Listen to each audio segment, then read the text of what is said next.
Here on The Colour of Country Life, great to be speaking again with the Minister for Primary Industries and Regions, Claire Scriven. How are you going, Claire? I'm well, thanks, Ricky. How are you? All right, I got all of those right, or is there a forestry thing I need to mention there as well? Yes, I'm Minister of Primary Industries, Regional Development and Forestry. That's it. Okay, no worries. Now, the opposition's had a bit of a go at what they say are cuts to the PIRSA budget. What's your response or your position on just where the PIRSA budget stands in last week's state budget? Yeah, so look, overall, I guess the first thing to say is that we're investing $1.49 billion in new measures across regional areas, and that includes our focus on health, skills, training and housing. So we really, have committed a huge amount to regional South Australia, and we've done that while also committing to no new taxes. So I think that's a really important first point to make. Now, the second is that the opposition is claiming big cuts to PIRSA. What we've done instead is asked for all of our departments that are not sort of the frontline services such as health and education to make some modest savings. And that's in line with what we said before the election. So there's some modest savings being asked of PIRSA, and we've left it up to the chief executives on how they achieve those savings.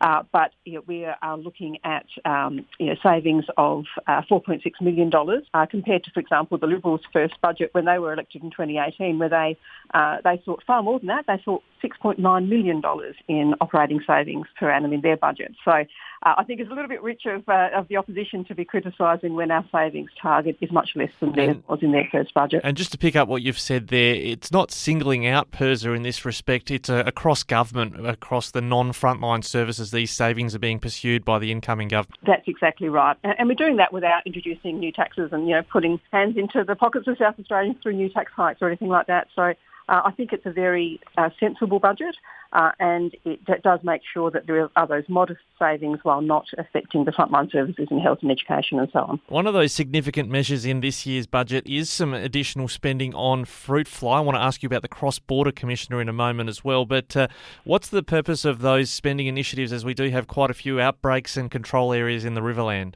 That's right. And in terms of funding for fruit fly, there's an extra $13 million showing in the budget papers, and that's to address the outbreaks that have currently been identified.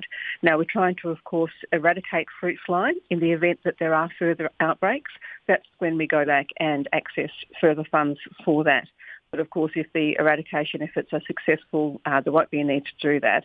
But it's a really important industry. We need to make sure that we're doing everything we can to eradicate fruit fly. We saw, of course, over the previous 2 years, significant efforts, but it hasn't actually got to eradication so far, unfortunately.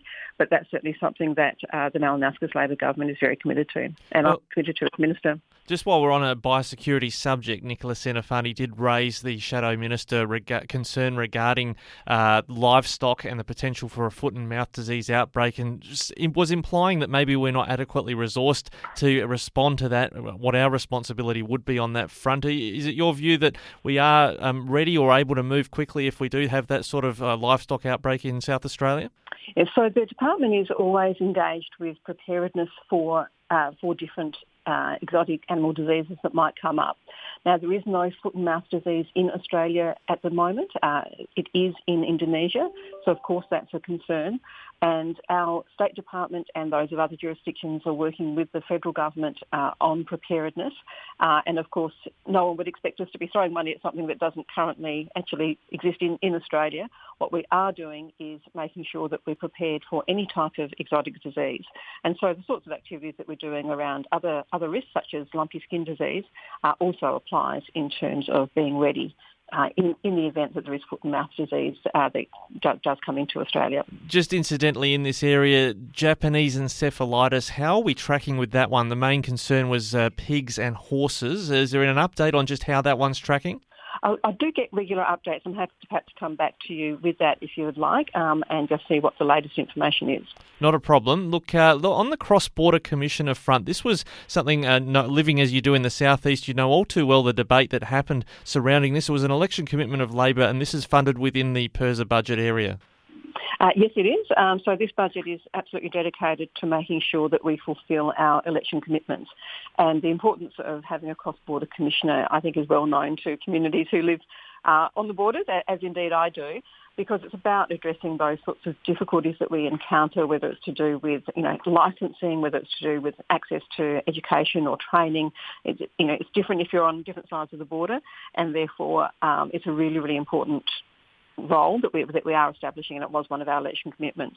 Now, disappointingly, we have found that I'm not really quite sure how committed the opposition is to the Cross-Border Commissioner. They certainly didn't implement it, of course, when they were in government, despite lobbying from people like independent Troy Bell in the southeast.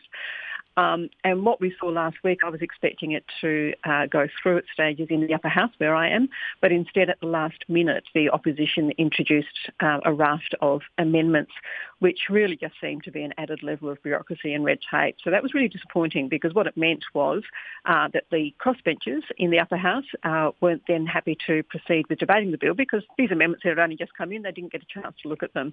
So that has delayed the process. We're now coming up to the estimate session of Parliament. We've only got one more week before estimates. So my concern is that because of these actions by the opposition, we could be facing a delay of maybe even up to 6 months in getting the Cross-Border Commissioner happening, which I think is really disappointing, because for those of us living in regional communities near the borders, it's really important, and we want to get this role up and running as soon as possible. And this role is not a novelty Labor dreamed up during an election campaign. It exists in Victoria and New South Wales at least. I imagine you've pretty much copied the model of how that's done in those other states.